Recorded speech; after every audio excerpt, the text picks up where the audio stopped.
Olá, tudo bom? Hoje a gente vai estudar o Evangelho segundo o Espiritismo, capítulo 25, itens 1 a 5, e o Livro dos Espíritos, na parte terceira, capítulo 2, perguntas 674 a 685. Ajuda-te que o céu te ajudará, a lei do trabalho. Então vamos começar lendo um pedaço do item 1, que é uma passagem falada por Jesus. Pedi e se vos dará, buscai e achareis, batei a porta e se vos abrirá.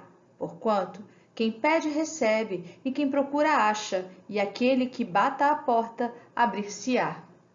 Então, quando a gente olha esse texto, se a gente interpretar ele ao pé da letra, ou seja, com os nossos olhos terrenos, a gente vai ver, vai achar que tudo que a gente pedir do céu vai cair assim como um presente para a gente, né? Vai vir direto via Sedex 10 para a gente, né? Sem que a gente faça nada, basta a gente pedir que a gente vai receber. Só que a gente vai ver que não é. Isso não é sobre pedir, é sobre trabalho. Os itens seguintes, aí mais a leitura mais o estudo do Livro dos Espíritos, a gente vai entender como é que funciona esse mecanismo. Daí, vamos lá? Então, para a gente começar ilustrando, né, André Luiz é muito rico em tudo o que ele escreve, porque ele deu, digamos que, vida, ele deu forma ao que a gente consegue estudar, ao que a gente estuda, ao que a gente lê em Kardec. Ele deu um sentido bem prático através da sua vivência, da sua história. Então, com a lei do trabalho não é diferente.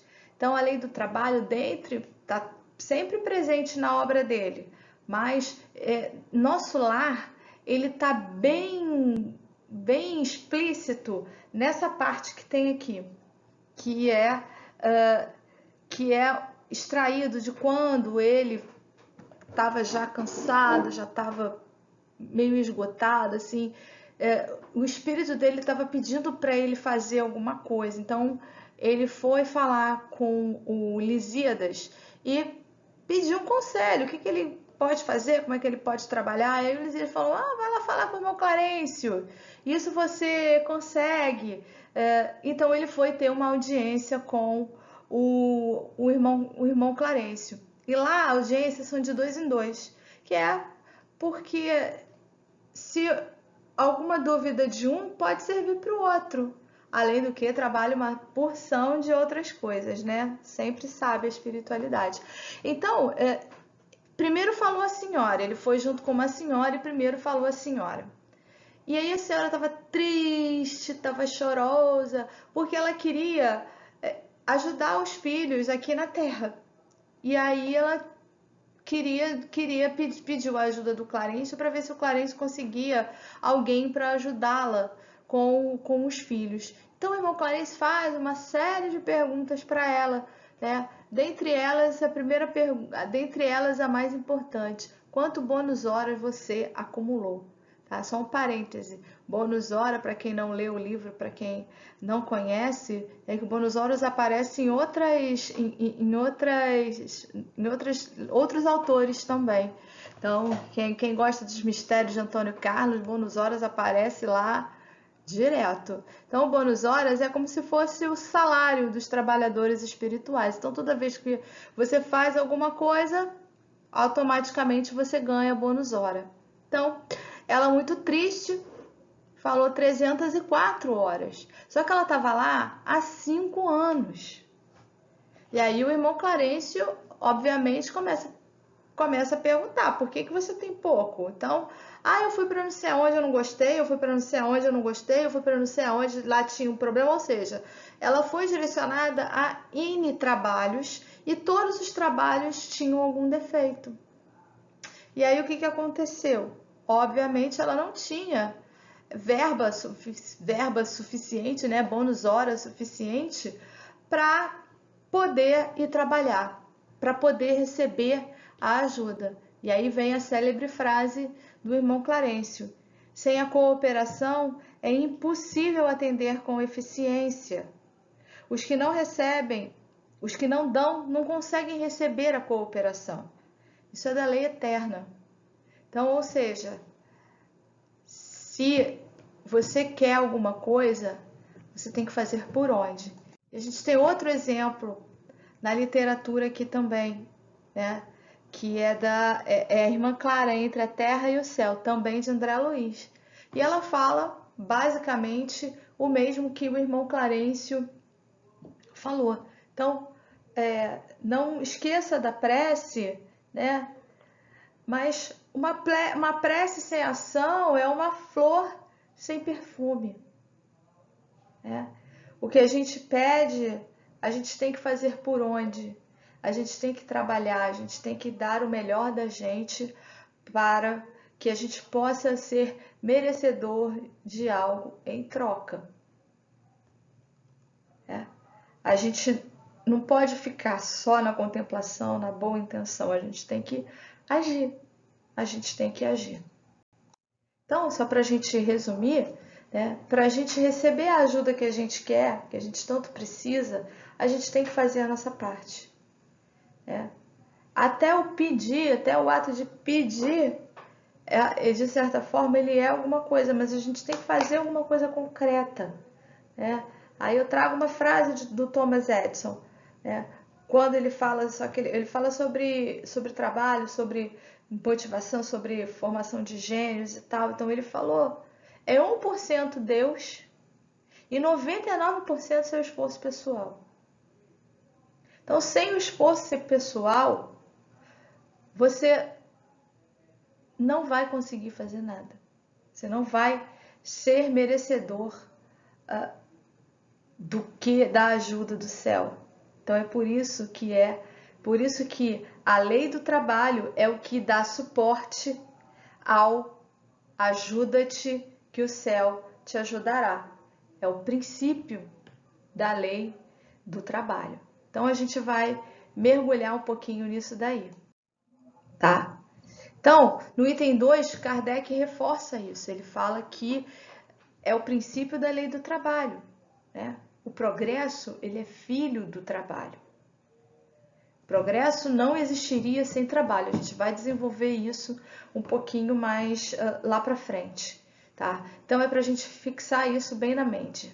Sem trabalho não há progresso. Sem trabalho não há ajuda. Sem trabalho não há nada. Não há nada que caia do céu diretamente no nosso colo sem a gente não ter feito por merecer. Então, o trabalho, ele é uma lei de Deus e ela envolve todas as suas criaturas. Todas as suas criaturas trabalham. E a gente vai ver que vai desenvolver um pouquinho melhor isso, mas a gente sabe que a gente acha que ninguém trabalha. Não, todo mundo trabalha. Todas as criaturas divinas trabalham. Como os espíritos esclarecem a Kardec, o trabalho é uma lei da natureza. É uma lei da natureza. Sem trabalho, a gente não sei nem onde a gente não estaria nesse momento, tá? Então é para a gente ter em mente que o trabalho não é um fardo. A gente tem essa ideia material de que o trabalho é cansativo, o trabalho, porque a gente entende o trabalho como trabalho material também. A gente não consegue ter essa visão de que o trabalho é um progresso, de que o trabalho é algo necessário, é algo feliz, é algo que ajuda a gente. A gente sempre acha que o trabalho é um fardo, mas a gente esquece que o trabalho é algo fundamental para a nossa existência e principalmente para a nossa evolução também. Então vamos lá, vamos mergulhar nessa questão do trabalho, tá? Então, voltando um pouquinho no tempo, né? A gente encontra na lenda de Adão e Eva uma figura de linguagem muito significativa, uma metáfora muito significativa, tá? E a história começa quando Deus, né, criou lá o Jardim do Éden, botou Adão e Eva lá e falou para ele que eles podiam se alimentar de tudo, menos da tal da árvore que fica lá no meio, ficava lá no meio do Jardim do Éden. Então aquela árvore ali era proibida, né? Mas, obviamente, homens, nós, imperfeitos que somos, a gente não aprende, né? Então, aquela árvore, né? Todo mundo conhece a história, não preciso ficar repetindo, né? Então, resumidamente, né? Tinha a serpente que era astuta, aí a serpente dominou, convenceu a mulher a comer a fruta, e a mulher foi e deu lá para o Adão, e aí Deus descobriu e foi o maior quiprocó no Jardim do Éden, tá? Todo mundo comeu o fruto, tornaram-se conscientes. Lembra? O nome da árvore é árvore da sabedoria. Eles se tornaram conscientes, né? Então, assim que eles comeram o fruto da árvore, eles tomaram consciência e aí eles se perceberam nus, um percebeu o outro, perceberam a serpente, perceberam tudo à sua volta. E aí Deus ficou furioso com eles. Deus deu uma bronca na serpente, Deus deu uma bronca na Eva e Deus deu uma bronca no Adão. E a bronca do Adão, aí é que entra a questão do trabalho, né? Então, Deus falou: agora que você comeu, eu não vou te dar mais nada pronto. Agora você vai comer com o suor do seu trabalho. Agora você vai comer com dor. Agora você vai precisar fazer a sua parte para comer. Né? Então, ou seja, acabou a beleza. Então agora Adão, representando todos os homens, vai ter que se alimentar através das suas próprias mãos, do suor do seu trabalho, tá? E só uma observação. Na Gênese, tá? Por que eu falo a lenda, o mito e tal? É porque é assim que Kardec coloca um pouquinho, de certa forma, Kardec coloca dessa forma na Gênese, tá? Então, na Gênese, toda essa visão que eu tô dando para vocês, ela tá lá no capítulo 26, é muito esclarecedor mesmo. Então procura lá na Gênese a parte do Adão e Eva, tá? Só um adendo, eu vou disponibilizar também a apresentação para vocês, tá? Para que vocês possam depois ler os textos, pegar as referências, tá? Porque por enquanto tá uma partezinha, então tá cortando um pouquinho, mas não se preocupa não, eu vou mandar junto com o link da palestra, tá a apresentação também. Então, para quem quiser pegar as referências para depois ler, por favor, não se esqueçam, eu sempre falo isso em todas as minhas palestras, peguem o texto da lei, não fica só no que a gente está falando não. Letra da lei é ótimo, né? Eu tô lembrando da época que eu fazia concurso. Então, peguem a letra de Kardec, a letra do André Luiz, peguem as referências e leiam a fonte, tá? Só um parêntese, mas vamos caminhando, né? Então, isso tudo, essa história de Adão e Eva foi por uma boa causa. Essa história de Adão e Eva, ela marca a entrada do homem na consciência. Então, o homem, a partir de Adão e Eva, a partir desse fato de comer da árvore da sabedoria, comer o fruto da árvore da sabedoria, ele adquiriu a consciência. Então, quando ele adquire a consciência, ele tem que se tornar capaz de andar pelas próprias pernas. Deus não vai mais prover as coisas para ele. Agora é ele, homem, que é o responsável por suprir as suas próprias necessidades, tá? Então, ela é, como coloquei aqui, ela é simbólica, né? Ela é muito simbólica, essa passagem de Adão e Eva, porque ela marca mesmo esse ponto específico da história da humanidade, tá? Então, assim, quando você começa a estudar também um pouquinho da história da humanidade, desde a pré-história, a passagem, a evolução do Australopithecus e do Ptera, eu esqueci os nomes, tá? Mas quando você começa a estudar, você vai vendo em paralelo a evolução da consciência e a evolução dos meios de produção. É muito interessante você ver. Então eu vou deixar aí a indicação para quem quiser também se aprofundar nesse assunto, dar uma lida no livro Homo Sapiens. O autor é o Joseph, eu esqueci o nome, mas depois qualquer coisa pode me perguntar que eu mando. Mas esse livro Homo Sapiens aí, ele é super conhecido. Então esse livro ele conta exatamente isso. Ele conta várias passagens, né? E entre elas essa passagem da fase animal do homem para a tomada de consciência e com isso para o homo que chama-se homo, somos nós, homem sapiens sapiens, que é o homem que sabe que sabe. Então é muito interessante a gente acompanhar e aí a gente vai entender como o trabalho é fundamental nessa evolução. Foi fundamental e ainda é, porque a gente não parou de evoluir. Então fica aí a dica desse texto, né? Lembrei, ó, Yuval Harari. O nome do livro inteiro é Sapiens, uma breve história da humanidade, tá? O livro não é espírita, é um livro, ele é um historiador, ele é um historiador basicamente.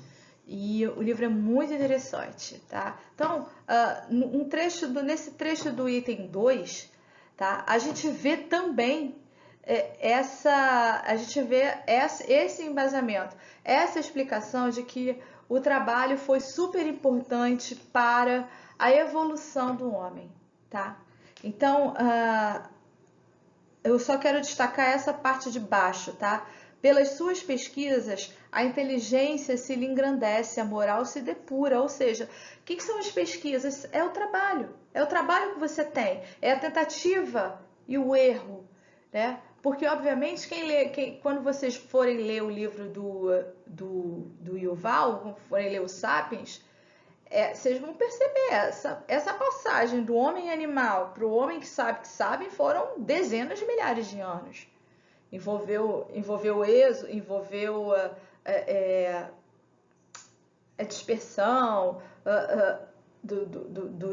dos Homo sapiens, né? E aí, consequentemente, cada um foi para uma região do mundo, ou seja, não foi do dia para a noite. Então, essa pesquisa que Kardec coloca aqui no item 2, tá? Essa pesquisa é o trabalho que aquele homem desenvolveu para poder evoluir e que nós ainda também temos que fazer, tá? Então, as necessidades do corpo sucedem as do espírito. Depois do alimento material, precisa ele do alimento espiritual. Guarda isso, porque a gente vai ver mais para frente como isso se desenrola perfeitamente na evolução, tá? Então, só para a gente resumir, por que a gente precisa? O trabalho ele é inerente à consciência de ser humano, não só do ser humano, mas de ser humano. Então, se a gente é humano, se a gente é Homo sapiens, se a gente é homo sapiens sapiens, se nós somos homens que sabem, nós temos consciência.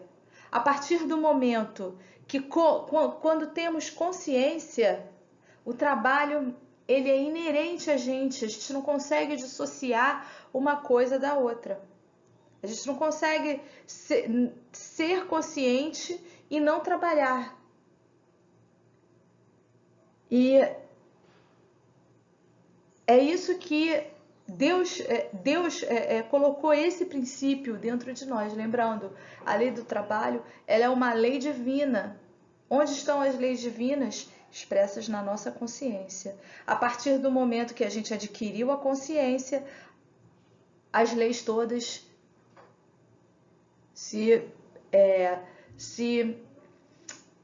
como é que eu vou dizer? Se explodiram. O homem foi feito para evoluir. O homem não foi feito, aliás, a criação, eu diria que antes até do homem, o princípio inteligente, quando criado, ele foi criado para evoluir. A gente sempre tem que ter em mente, né? Fomos criados simples e ignorantes, destinados à perfeição. Nós fomos criados para o progresso. Nós fomos criados para a felicidade suprema. Nós fomos criados para a perfeição, para termos todas as virtudes e não termos mais vícios.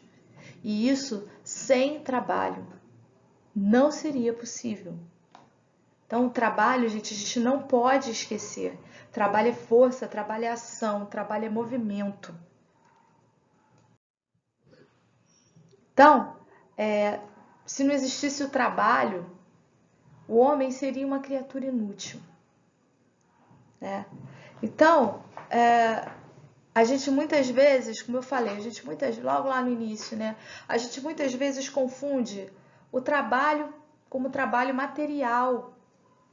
Só aquele trabalho que a gente faz de segunda a sexta, de 9 às 6, basicamente, de 8h30 às 5h30, aquela coisa que tem uma série de coisas negativas, mas a gente tem que pensar que tem uma série de coisas positivas, tá? Mas o trabalho, ele é mais do que o nosso trabalho material, tá? Quando a gente fala em trabalho, a gente fala trabalho no geral. Mais tarde a gente vai ver um pouquinho mais no detalhe o que é isso. Então, se a gente não trabalhasse, se a gente não fizesse nada, a gente ia ser um ser inútil, né? Então, a gente precisa, o trabalho, a gente tem que ter isso em mente. Trabalho é utilidade. Trabalho é ser útil aos seus semelhantes. Tá? Aí vem sempre aquela assim, sempre tem aquela pessoa que não trabalha, que não faz nada. Então, o que acontece com eles? Né? Deus vai punir eles? Não, primeiro que Deus não pune ninguém, tá? Quem pune somos nós mesmos, né? Vamos lá, temos que fazer depois um estudo sobre a lei de causa e efeito, tá? Mas Deus não condena ninguém, né? Deus, digamos assim, Deus condena, entre aspas, só aqueles que têm todas as forças, têm todas as condições e não trabalham. Mas aí realmente podemos entender que não é Deus que condena, né? Somos nós mesmos que nos condenamos a partir do momento em que escolhemos ficar inertes, escolhemos não trabalhar, escolhemos não evoluir. Então, quem sofre as consequências somos nós. Deus criou tudo perfeito. Tudo perfeito. A gente que só foge da lei. Por quê? Com relação a essa questão do trabalho, ele quer que cada um de nós sejamos úteis. Ele não quer os seus filhos, ele não quer as suas criaturas como inúteis. Né? Ele não quer isso da gente, ele quer que a gente progrida. Ele quer que a gente faça por onde progredir. Tá? Mas a gente pode fazer um exercício. Vamos lá fazer um exercício? Esse exercício é muito legal. Vamos lá. Se a gente fechar os olhos um pouquinho, a gente imagina a vida sem trabalho. A gente não precisa fazer nada. Nada. Olha que legal. Legal? Tá, fecha o olho, imagina, a gente vai sorrir, a gente vai achar tudo lindo, que legal. Ai, a vida vai ser um eterno mar de rosas, né? Aquele mar azul, na verdade, com a rede, né? A gente ia adorar, só que a gente não ia adorar. A gente não foi feito assim. A gente não foi feito assim. As férias, elas são ótimas, mas eu duvido alguém que aguente ficar mais de 3, 4 meses de férias. Olha que eu estou sendo bem generosa. Porque você logo vem a tua consciência te lembrar de que você não está fazendo nada. Vem a tua consciência te lembrar que você tem um trabalho a desenvolver, que você não pode ficar inerte. Parece que tem um pedido de movimento constante, se movimenta, se levanta daí. Isso a gente, obviamente, claro, isso numa situação hipotética em que a gente se colocou nessa situação de que não quer fazer mais nada, né? Mas logo a gente fica debilitado, logo a gente vai ficar triste, vai se sentir inútil. A grande questão é essa. A gente vai se sentir inútil, né? Então, a gente tem na nossa cultura a questão do ócio, de que o ócio muitas vezes ele é visto como uma coisa legal, como uma coisa boa. Muitos de nós até aprenderam na escola, de certa forma não tão correta, de que o ócio é bom para a filosofia, é bom para pensar, é bom para uma série de coisas, né? E de ficar, é legal assim, ficar de papo pro ar, só contemplando, só pensando na vida. Tudo bem, se a gente parar para pensar, pensando na vida já é fazer alguma coisa, né? Mas os gregos difundiram um pouquinho do ócio, mas a gente vai ver que não é por aí, tá? O ócio não é legal. O ócio não é produtivo, tá? O ócio jamais é produtivo. Não adianta, é igual o exercício hipotético das férias. Logo a gente começa a querer fazer alguma coisa. E isso não é estresse, não se confunde com estresse, tá? Isso é a nossa consciência, a nossa voz divina chamando a gente para ação, chamando a gente para fazer alguma coisa, tá? Nem na Grécia Antiga, onde aparentemente essa questão do ócio foi que ganhou popularidade, nem na Grécia Antiga houve essa questão. Eu vou ler aqui para vocês um trecho da historiadora Maria Teresa Ritt. Tá? O ócio, diferentemente do trabalho, tem um objetivo em si mesmo, mas isso não significa enaltecer a inércia, a preguiça, já que a virtude para os gregos é sempre prática. De fato, diz sempre Aristóteles, exaltar a inércia mais do que a ação não corresponde à verdade, porque a felicidade é a atividade. Ou seja, até Aristóteles, que é do povo grego antigo, povo lá dos filósofos gregos antigos, sabe que a felicidade é a atividade, a felicidade é o trabalho.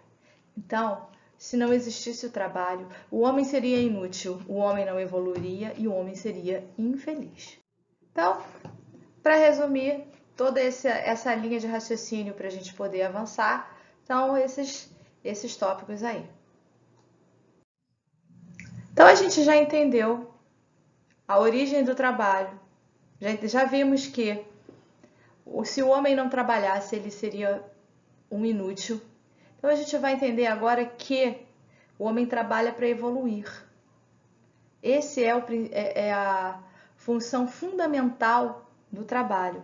Mas para poder entender essa questão, a gente vai ver aqui um pouquinho a evolução do princípio inteligente. Então a gente vem aqui, o princípio inteligente ele vem desde o reino mineral vai evoluindo, passa pelo vegetal, pelo animal, pelo hominal, até chegar o angelical. Nós estamos aqui, ó, no reino animal, no reino hominal. Então, só para a gente poder lembrar, lembra que eu falei para você, guarda essa frase, a gente vai ver um pouquinho mais detalhado depois. A frase era a seguinte: as necessidades do corpo sucedem às do espírito.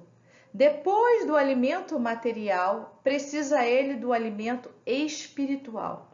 Então, em que momento isso acontece? Acontece lá quando Adão e Eva comem o fruto proibido da árvore da sabedoria do Jardim do Éden, ó. Nessa ruptura aqui. Quando o homem se torna consciente. Quando o homem se torna consciente, ele precisa do alimento espiritual. Ele precisa evoluir. E como ele se tornou consciente, né? O que Deus fez? Falou, agora quem vai prover-se do alimento é você. Você vai trabalhar e vai se alimentar do suor do seu trabalho.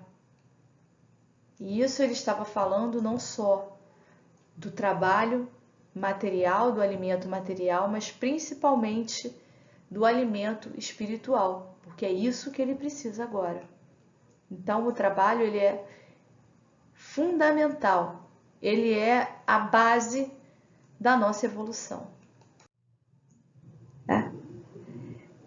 Então, no Livro dos Espíritos, eles vêm desenvolvendo isso daí. Então, ele explica que os animais trabalham também, que a gente precisa trabalhar também, né? Como ele colocou aqui, ó, Deus nos deu, tá? Deus nos deu a inteligência para suprir a limitação do que a gente, na nossa limitação física, lembra? Agora a gente é mais espiritual do que físico. Então Deus deu pra gente, com a consciência, Deus nos deu a inteligência para resolver essas questões. Então, antigamente, no princípio, os homens subiam nas árvores para escapar dos predadores. E como é que eles iam comer? Aí começaram a desenvolver rotinas de caça e coleta. Começaram a perceber, começaram a usar a sua inteligência para poder se alimentar. Isso é trabalho, isso é desenvolver o cognitivo. Até que, finalmente, hoje, é o que a gente tem, por enquanto, de mais evoluído, as lavouras completamente automatizadas, trator rodando sozinho. Porque nós evoluímos, nós trabalhamos, nós pesquisamos e fizemos a nossa evolução acontecer. Assim como os animais trabalham também. Mas é um trabalho diferente, tá vendo? Ó? É um trabalho da conservação, tá? É um trabalho mais de conservação. A gente já teve esse trabalho lá atrás, quando a gente era do reino animal. Do reino animal, isso mesmo. Do reino animal. Nós tivemos todo esse trabalho de conservação. Aprendemos a nos conservar, aprendemos a sobreviver, aprendemos. Então agora vamos para um outro nível. Então agora a gente precisa começar a desenvolver essa inteligência. E aí o caráter do trabalho muda. Então, quando a gente fala que toda criatura muda, que toda criatura trabalha, toda criatura divina trabalha, mas que, como assim, Deus, se toda criatura trabalha, por que Deus dá as coisas prontas para os animais?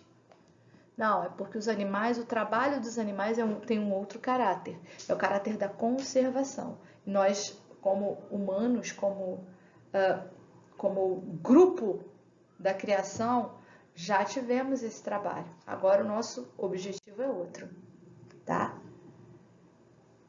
Então, assim, a gente, tudo bem. Então agora eu já tô convencido que o trabalho é para eu evoluir.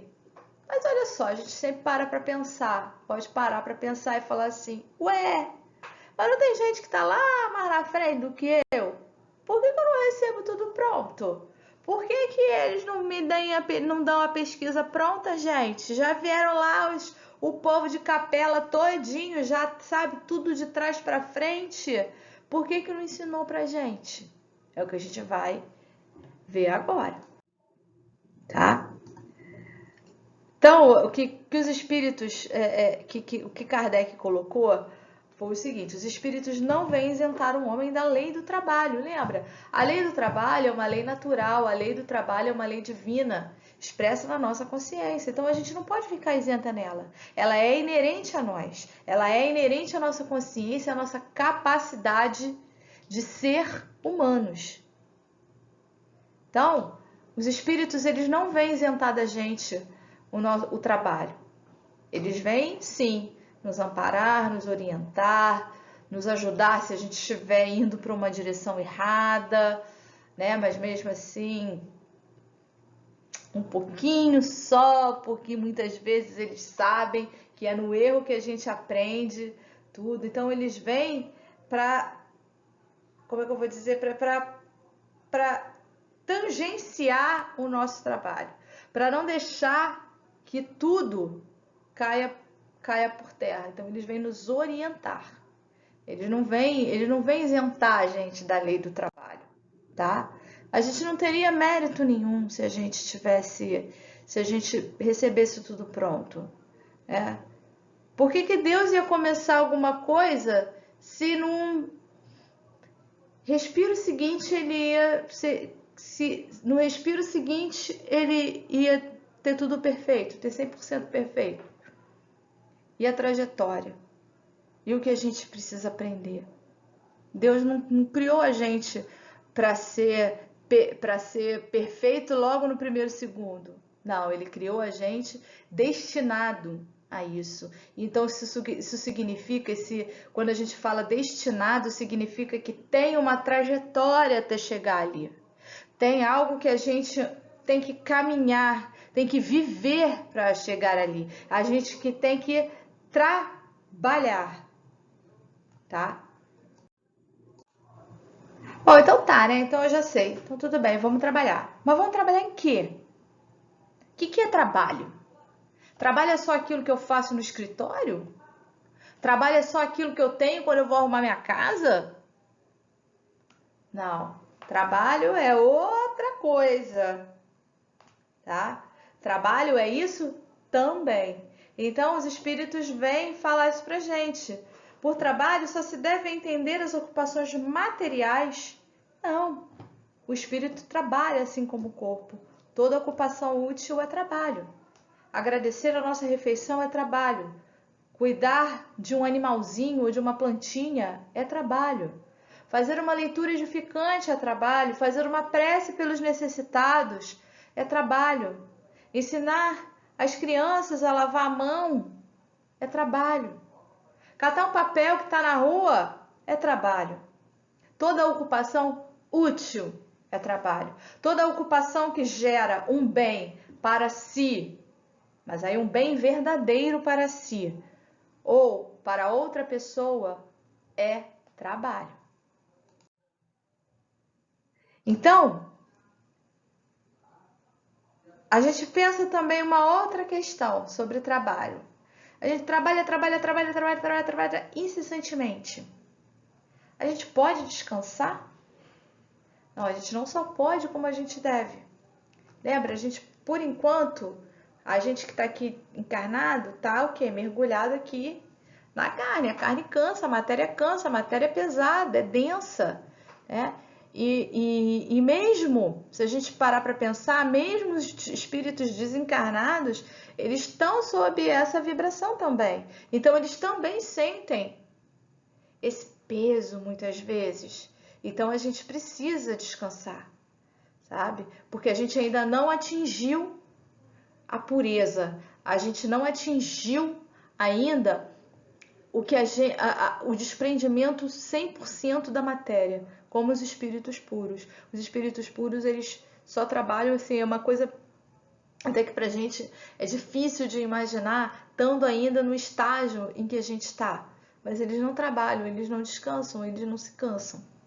Eles vivem de uma forma que, pelo menos para mim, ainda é algo inimaginável. Eu só preciso saber que eles trabalham sem parar, sem cessar, tá? Mas a gente vê na literatura também a gente vê muitos exemplos de quando os espíritos descansam também, tá? Quem quiser, dá uma lida no Mensageiros, nos Mensageiros do André Luiz, tá? Que tem que tem um relato lá sobre os descansos, mas...